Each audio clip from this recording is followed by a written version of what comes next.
예, 여러분들 반갑습니다. 안녕하십니까? 안녕하세요. 한 주간 잘 보냈습니까? 네. 예, 오늘 불교 심리학 공부 오늘 19번째 강의 시간입니다. 자, 그동안에 지금 번뇌의 조절에 대해서 공부를 쭉 하고 있는데 이와 관련해서 여러분 해민 스님 아시죠? 네. 해민 스님의 이런 책이 있습니다. 멈추면 비로소 보이는 것들. 이름 들어봤습니까? 네. 이게 딱 지금 우리 공부하는 거와 또 일치되는 겁니다. 해민선이.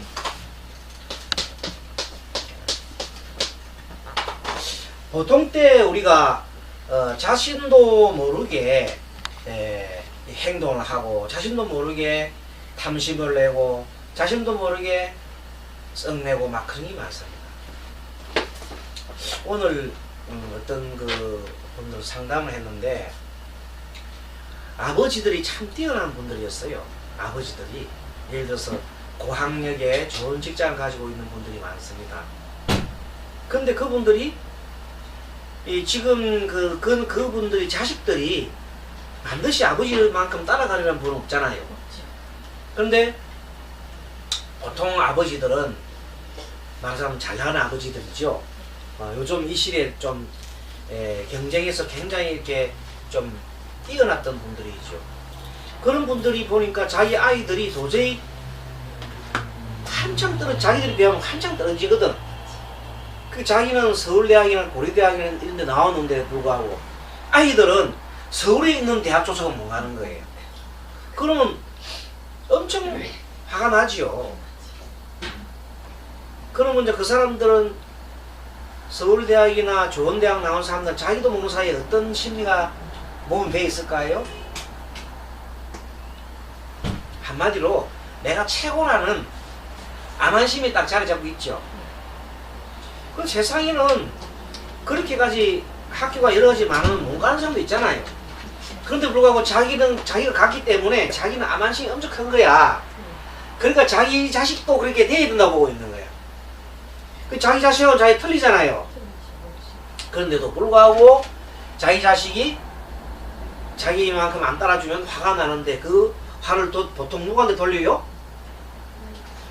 자기 부인한테 돌립니다. 이거 어떻게 애를 가르치길래 애가 이 모양 이 꼴이야 이렇게 계속 그래요. 그래서 부부 싸움이에요. 그런 사례들이 참 많습니다. 비일비재합니다. 여러분들 가정이 어떤지 모르겠는데 아무튼 아버지가 너무 뛰어나면 자식이 주눅이 들인단 말이에요. 그래가지고 어떤 경우에는 심지어 어떤 사람은 애들이 제대로 제 앞가림을 못하는 거예요. 그것 때문에 어릴 때부터 짓눌려가지고 누구의 기세, 아버지 기세 짓눌려가지고 그러면 그 아이들을 잘못 키운 거지요. 그 사람들도 보면 나름대로 엄청나게 다른 분야에 헐땅에 뛰어난 부분이 있을 거거든요. 그 부분을 꽉 억제를 해버린 거예요. 자기도 모르는 사이에 그렇게 막 행동을 한다는 겁니다. 자, 그래서 우리 어른이나 또 지금 그 자라는 아이나 어떻든 간에 이 마음 공부를 하는 데 있어가지고는 나도 모르는 사이에 하는 그런 습관이 있잖아요. 그런 습관을 고쳐야 되는데 그걸 고치려면 어떻게 하냐면 일단은 내가 봐야 되잖아요. 그 습관이 내가 어떤 습관이 있는지를 봐야 되잖아요. 그러려면 고요하게 멈춰야 해요. 일단 멈춰야 보입니다. 막 달릴 때는 안 보입니다. 멈춰야 돼요. 그래서 멈추는 것을 한번 해보는 것을 우리가 보통 마음챙김이라는 말을 씁니다. 마음챙김. 마음챙김. 다른 말로 말하면 이 마음챙김 다른 말로 말하면 마음 집중이 되겠습니다. 집중. 이 집중을 하는 법을 배워야 돼요. 자, 그래서 우리가 이 집중하는 법을 여러 가지 법이 있지만은 일상생활에서 이 집중하는 법을 이렇게 하려고 하면 가장 좋은 것이 호흡법이 참 좋습니다. 자, 여러분들 같이 한번 해보겠습니다. 이거는 필기하는 것보다 그냥 해보는 게 좋습니다. 자, 여러분들 오른손을 밑으로 내리시고 왼손을 그 위에도 올리시고 엄지손가락 이렇게 맞붙이고 허리를 쭉 펴시고요. 뒤에 의자를 붙이지 마십시오. 의자에 붙이면 안 되면 의자 붙이지 마시고 아랫배 힘을 쭉 주시고 숨을 쭉 들어 마시면서 이렇게 배를 불리보면 숨 들어 마시고 내쉬고 자, 숨 쭉 들어 마시고 내쉬고 자, 숨을 들어 마시면 깊이 들어 마시면 깊이 들어 마심을 알고 짧게 내쉬면 짧게 내쉬는 걸 알면 되겠습니다. 자, 해보겠습니다. 숨 깊이 들어 마시는 호흡 3번 해보겠습니다. 시작.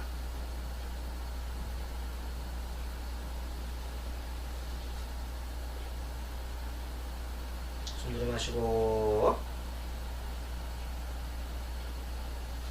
내쉬고 숨 쭉 들어 마시고 내쉬고 숨 쭉 들어 마시고 내쉬고 자, 이번에는 호흡을 좀 빠르게 5번 해보겠습니다. 5번 하면 내가 호흡을 빨리 하는구나 하고 알아차리면 하면 되겠습니다. 5번 시작.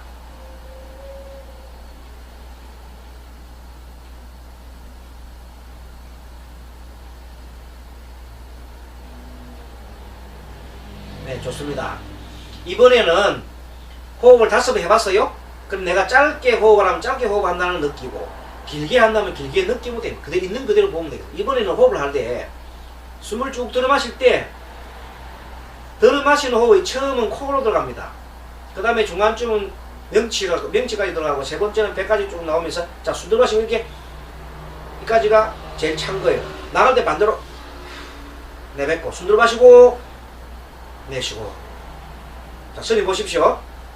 자, 숨 들어 마시기 들어갑니다. 숨 들어 마시고 내쉬고 이런 요령을 아시겠죠? 자, 처음 중간 끝 숨 들어 마실 때 내쉴 때는 처음 거꾸로 중간 끝 이렇게 된단 말입니다. 그렇게 내가 호흡을 하면서 지금 처음인지 중간이 끝인지 살피면서 3회 시작하겠습니다. 시작.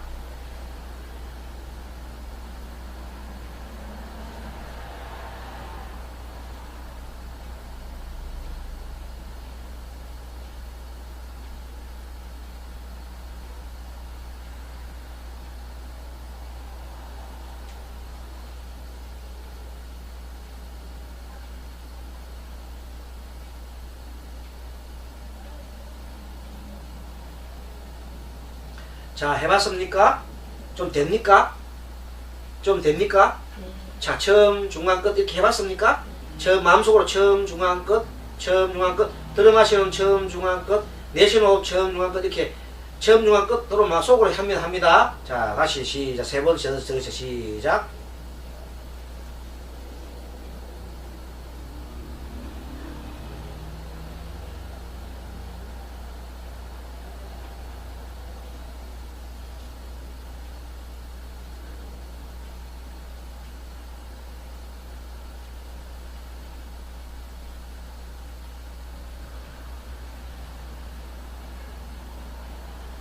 자, 여러분들 호흡을 처음 중간 끝 해봤죠? 자, 맨 처음에 호흡을 맨 처음 어떻게 했냐면 처음 긴 호흡을 하면 긴 호흡을 하는 줄 알고 긴 호흡 내쉬면 내쉬는 줄 알고 이것을 처음에 했고 두 번째는 짧은 호흡을 연습해봤고 세 번째는 호흡이 어느 정도 호흡이 와 있는지를 우리가 관찰했습니다. 이 관찰입니다. 자, 이것을 보고 우리가 마음 챙김이라는 거예요. 알겠습니까? 자, 이번에는 호흡을 하긴 하되 자, 숨 들어 마시면 숨이 들어가잖아요. 그러면 생. 숨이 들어왔단 말이에요. 나가면 사예요. 생사예요. 자, 생사. 자, 생사 하면서 5번 해보고 시작.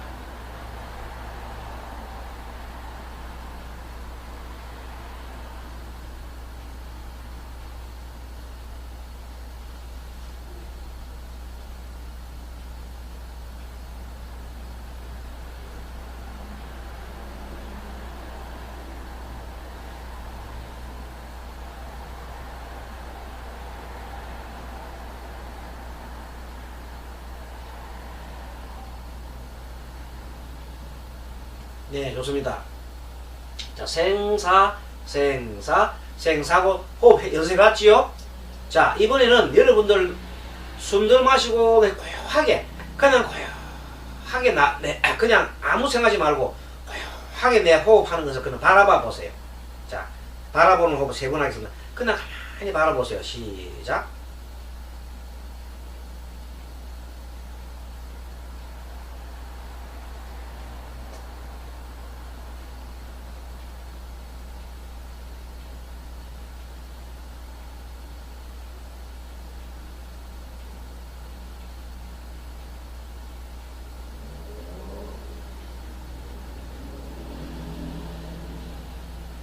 자, 좋습니다. 이번에는 여러분들이 느낌이 내 마음속에 어떤 느낌이라는 보십시오. 숨을 들어 마시고 내쉴 때 근질근질한 느낌이 있는지 소리가 들리는지 무슨 느낌이 좋습니다. 어떤 느낌든 간에 마음이 편한지 불편한지 어떤 느낌인지 느낌을 한번 보겠습니다. 자기 마음속에 느낌 소리도 좋고 뭐든지 어떤 느낌든 간에 느낌을 들어보도록 하겠습니다. 3번 하면서 천천히 자기 느낌을 봅니다. 자, 3번 하기도 시작.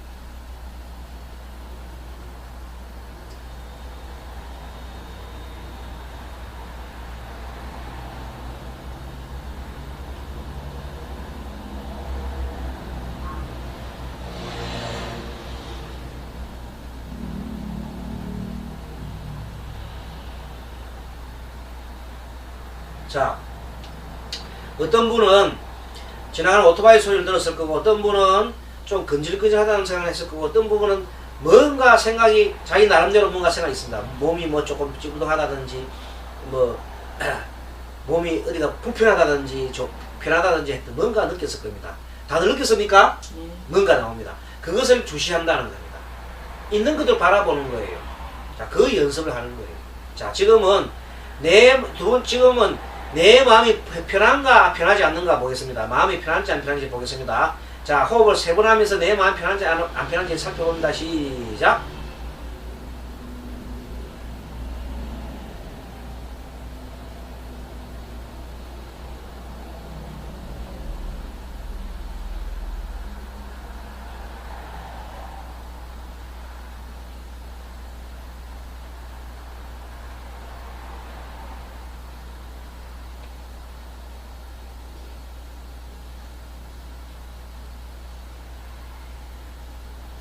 자, 어떤 분은 지금 속에 저능 문제가 얼마나 돼가지고 속이 지금 거부룩한 사람도 있을 것이고 어떤 사람은 좀 편안한 사람이 뭐 별걸 다 느낌이 있습니다. 그걸 있는 그대로 보는 겁니다. 거부할 필요도 없어요. 아시겠죠? 자, 그래서 현재 이 연습을 자꾸 해야 내 마음속에 화가 일어남을 진단하면 됩니다. 화 이렇게 화가 일어나고 그냥 있는 그대로 봅니다. 그리고 짜증이 나면 짜증이 나는 걸 바라보고 화가 나면 화가 나는 걸 보고 그럼 자 화가 났을 때 왜 화가 났는가를 가만히 생각해 보세요. 그러면 분명히 뭐가 이거 있지요. 직장 생활할 때 화가 나는 경우는 고객이 와서 지나친 욕을 하면 직장에 짜증이 나요. 그거 느껴봤지요? 누군가들 뭐 지나친 욕을 하면 짜증나요. 내가 해줬었을 때 고객들이 왔어. 그 외에도 자식들이 말 안 들으면 제일 먼저 손이 올라갑니다. 그리고 화가 확 일납니다. 왜? 내 마음대로 안 되니까.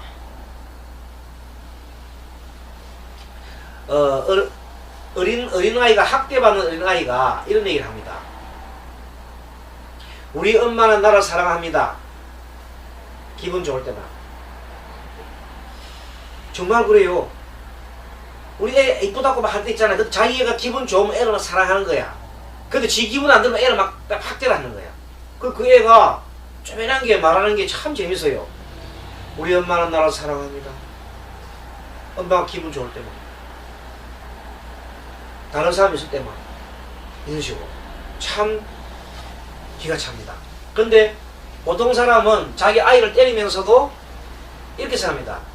아이는 때려야 말을 잘 듣는다. 이런 생각을 자기 스스로가 이렇게 상상을 하면서 애를 패는 거예요. 그러다가 애 때리는 데 대한 맛을 들여가지고 뭔가 하면 자기 기분에 애를 계속 잡는 수가 있어요. 그거는 이미 훈육 차원 떠난 거예요. 계속 뭘 하잖아요. 뭐라 하는 데 대한 어떤 그 메조키즘이라 합니까? 막 때리 패는 거 있잖아요. 사디즘이라 하나. 때리면서 기분 만족 느끼는 거. 그런 사람 있어요. 아이들한테 묘하게. 왜? 지가 어릴 때 그래 맞았거든.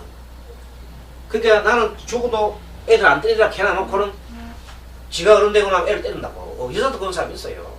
남자뿐만 아니라. 남자도 그런 사람 많지만 여자도 그런 사람 있어요. 그래서 그렇게 큰 애들은 힘들겠죠. 매우 불행합니다. 어떤 사람이 아이가 40이 넘었는데 애가 장가를 안 가려고 그러는 거라.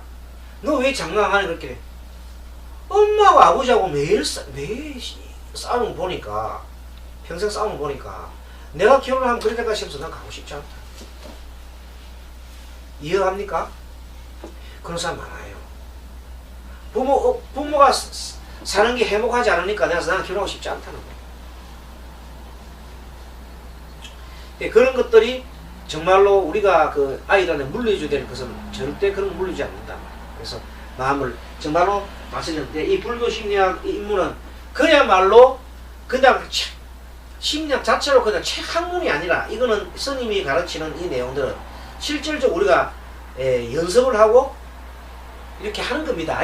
그래서 지금 보면 자 번뇌의 진단에 가장 중요한 것이 멈추면 비로소 보이는 것에서 다 깎아지게 우리가 멈췄지요.